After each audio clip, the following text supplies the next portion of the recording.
오늘 우리에게 주신 하나님의 말씀은 예레미야 51장 1절로부터 10절입니다. 함께 보도록 하겠습니다. 여호와께서 이와 같이 말씀하시되 보라 내가 멸망시키는 자의 심령을 부추겨 바벨론을 치고 또 나를 대적하는 자 중에 있는 자를 치되 내가 타국인을 바벨론에 보내어 키질하여 그의 땅을 비게 하리니 재난의 날에 그를 에워싸고 치리로다. 활을 당기는 자를 향하며 갑옷을 입고 일어선 자를 향하여 쏘는 자는 그의 활을 당길 것이라. 그의 장정들을 불쌍히 여기지 말며 그의 군대를 전멸시켜라. 무리가 갈대아 사람의 땅에서 죽임을 당하여 엎드러질 것이요 관통상을 당하는 자가 거리에 있으리라. 이스라엘과 유다가 이스라엘의 거룩하신 이를 거역함으로 죄가가 땅에 가득하나 그의 하나님 만군의 여호와에게 버림받은 호라비는 아니니라. 바벨론 가운데서 도망하여 나와서 각기 생명을 구원하고 그의 죄악으로 말미암아 끊어짐을 보지 말지어다. 이는 여호와의 보복의 때니 그에게 보복하시리라. 바벨론은 여호와의 손에 잡혀 있어 온 세계가 취하게 하는 금잔이라. 못 민족이 그 포도주를 마심으로 미쳤도다. 바벨론이 갑자기 넘어져 파멸되니 이로 말미암아 울라. 그 상처를 위하여 유양을 구하라. 혹 나으리로다. 우리가 바벨론을 치료하려 하여도 낫지 아니한즉 버리고 각기 고향으로 돌아가자. 그 화가 하늘에 미쳤고 궁창에 달하였음이로다. 여호와께서 우리 공의를 드러내셨으니 오라 시온에서 우리 하나님 여호와의 일을 선포하자. 아멘. 온 우주 만물을 다스리시는 주권과 권세는 하나님께 있습니다. 이러한 사실은 세상에서 가장 강한 힘을 가진 자라 하더라도 예외가 될 수 없습니다. 1절을 보십시오. 여호와께서 이와 같이 말씀하시되 보라 내가 멸망시키는 자의 심령을 부추겨 바벨론을 치고 또 나를 대적하는 자 중에 있는 자를 치되. 하나님께서는 멸망시키는 자의 심령을 부추겨 당시 최강대국이었던 바벨론마저도 치겠다, 멸망시키겠다 말씀합니다. 그리고 2절을 보시면 내가 타국인을 바벨론에 보내어 키질하여 그의 땅을 비게 하리니 재난의 날에 그를 에워싸고 치리로다. 하나님께서는 다른 나라 사람들을 동원하면서까지 바벨론을 심판하십니다. 그리고 그 방식은 이러합니다. 쭉정이를 키질하여 사방에 날려버리는 것처럼 바벨론을 심판하여서 그 땅에서 말끔히 사라지게 한다는 겁니다. 하나님은 심판의 때가 되면 아무리 강한 바벨론이라 하더라도 사방이 그를 공격할 것이고 바벨론은 망하게 된다는 것이죠. 3절을 보면 망하게 되는 바벨론의 모습을 이렇게 묘사합니다. 활을 당기는 자를 향하여 갑옷을 입고 일어선 자를 향하여 쏘는 자는 그의 활을 당길 것이라. 그의 장정들을 불쌍히 여기지 말며 그의 군대를 전멸시켜라. 하나님께서는 다른 나라 병사들에게 명령합니다. 바벨론의 병사들이 활을 당기지 못하게 하고 갑옷을 입고 일어서지도 못하게 하라. 젊은 장정들이 안쓰러워 보인다 할지라도 불쌍히 여기지 말고 무자비하게 진멸하라 라고 말이죠. 침략군들이 이와 같이 엄중한 하나님의 심판을 집행한다면 어떻게 되겠습니까? 4절입니다. 무리가 갈대아 사람의 땅에서 죽임을 당하여 엎드러질 것이요 간통상을 당할 자가 거리에 있으리라. 바벨론 사람들은 그들이 살던 땅에서 무기력하게 죽임을 당하게 될 것입니다. 그리고 거리에는 창에 찔려 죽은 자들로 넘쳐나게 될 것이죠. 왜냐하면 하나님의 심판 앞에서 그들은 어떠한 저항도 도망도 할 수 없었기 때문입니다. 이렇게 잠시 동안 유다를 향한 심판의 도구로 쓰임받았던 바벨론은 자신들의 죄악으로 말미암아 심판의 당사자가 되고 마는 겁니다. 죄를 미워하시고 공의로 심판하시는 하나님을 보았음에도 불구하고 자신의 죄악과 잘못을 돌이키지 않는다면 그들 역시 처참한 최후를 맞게 되는 것이죠. 이제 하나님께서는 바벨론의 심판의 메시지를 잠시 멈추시고 하나님의 백성인 이스라엘과 유다를 향한 메시지를 전하십니다. 5절입니다. 이스라엘과 유다가 이스라엘의 거룩하신 이를 거역함으로 죄가가 땅에 가득하나 그의 하나님 만군의 여호와에게 버림받은 호라비는 아니니라. 하나님께서는 지금 자기 백성에 대한 본심을 보여주십니다.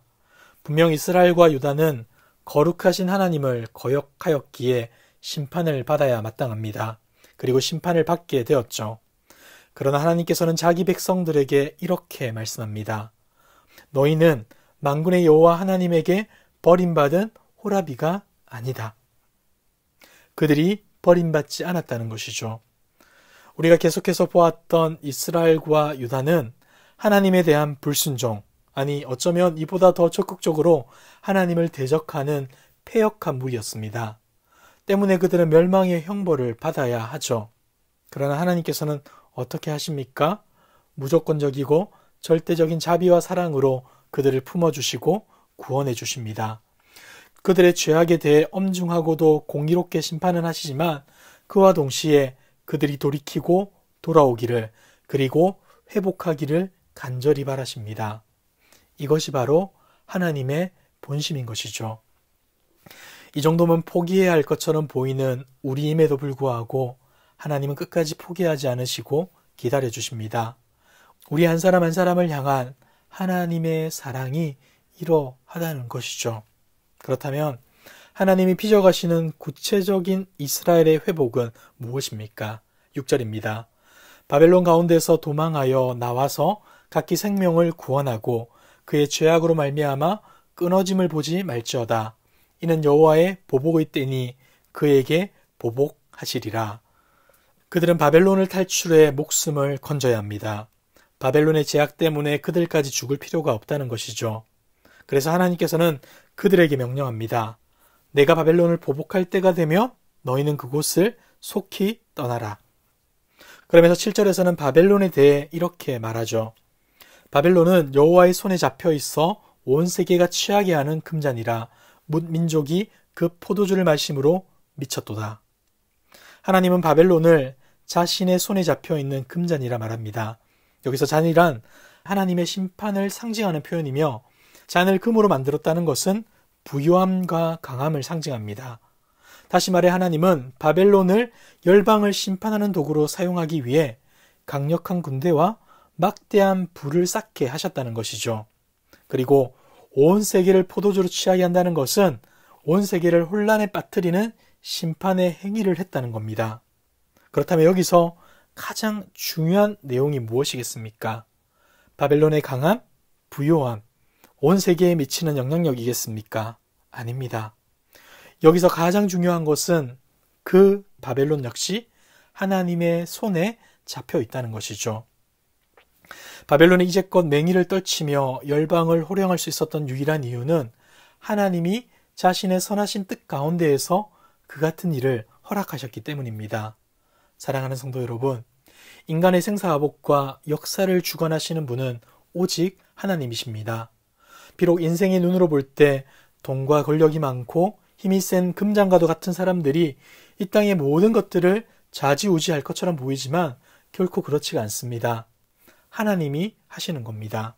자신들이 금잔처럼 꽤 존귀하고 영예로운 자리에 서 있다고 자부하며 교만했던 바벨론의 최후를 보십시오. 8절입니다. 바벨론이 갑자기 넘어져 파멸되니 이로 말미암아 울라. 그 상처를 위하여 유향을 구하라. 혹 나으리로다. 바벨론은 아수르와 애굽이라는 두 강대국을 무너뜨리고 최고의 나라로 서는 데까지 불과 20여 년밖에 걸리지 않았습니다. 역사적으로 볼 때 그들은 유래를 찾아보기 어려울 정도로 번영하였고 멸망하는 그 순간까지도 번영을 누렸던 나라였습니다. 주변국들이 볼 때 당분간은 그들을 견제할 만한 어떤 세력도 대적할 만한 어떤 적수도 나타나지 않을 것처럼 보였습니다. 그런데 이러한 바벨론에 대해 하나님은 그들이 갑자기 넘어져 파멸에 이를 것이라고 말합니다. 그 파멸이 얼마나 심각했던지 그들을 위해 울며 치료에 나서 보라는 지시도 내리죠. 하지만 이미 망가져버린 바벨론은 회복이나 치유가 불가능합니다. 이스라엘은 비록 심각한 상처를 입긴 했어도 하나님의 은혜로 그 상처가 치유될 것입니다. 하지만 바벨론은 상처를 고칠 길이 없습니다. 9절을 보십시오. 우리가 바벨론을 치료하려 하여도 낫지 아니한 즉 버리고 각기 고향으로 돌아가자. 그 화가 하늘에 미쳤고 궁창에 달하였음이로다. 바벨론에 임한 하나님의 심판의 범위가 얼마나 높고 그 정도가 얼마나 심각한지를 보여줍니다. 본문에 보면 그 화가 하늘에 미쳤고 궁창에 달했다고 말하죠.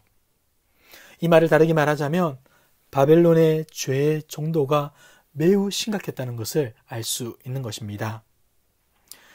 이제 마지막으로 10절에서는 바벨론의 멸망으로 인해 회복될 이스라엘 백성들이 본향에서 어떠한 삶을 살아야 하는지 알려줍니다. 10절을 한번 보겠습니다. 여호와께서 우리의 공의를 드러내셨으니 오라 시온에서 우리 하나님 여호와의 일을 선포하자. 아멘. 예레미야는 이미 70년의 포로 생활이 끝나면 본향으로 귀환하게 될 것을 말했습니다. 그리고 50장과 51장에서도 재차 그 예언을 하고 있는 것이죠. 그렇다면 회복과 해방을 경험한 자들은 어떻게 해야 합니까? 먼저 그들은 하나님께서 우리의 공의를 드러내셨음을 알아야 합니다. 사실 이스라엘 백성들에게 무슨 행위적으로 공의가 있겠습니까? 그리고 이것은 이스라엘 백성들이 나중이 되면 좀 달라질 것이기에 이렇게 말하는 것도 아닙니다.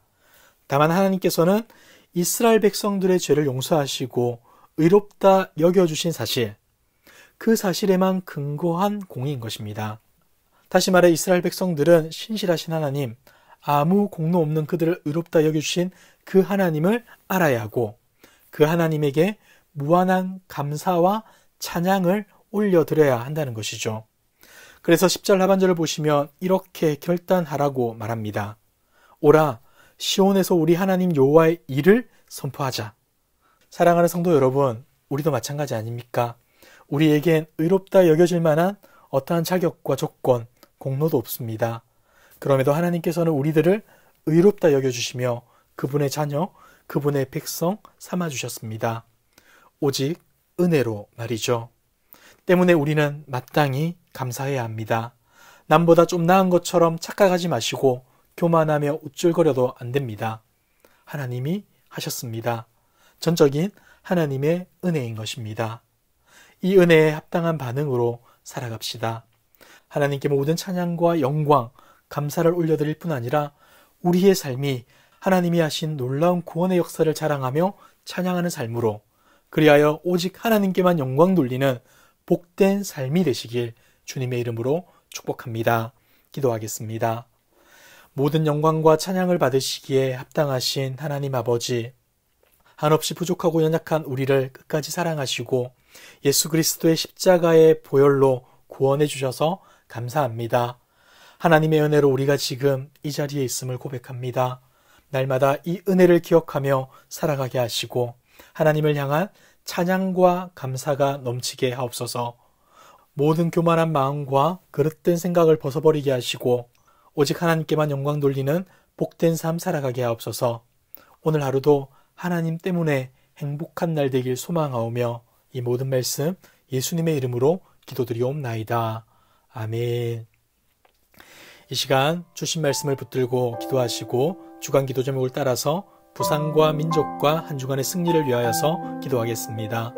나라와 민족을 위하여 부상과 한국교회의 영적 부흥을 위하여 우리 모두가 말씀과 기도로 승리하는 한 주간의 삶을 살아갈 수 있도록 기도하시고 코로나19 공동기도문으로 함께 기도하겠습니다. 기도하겠습니다.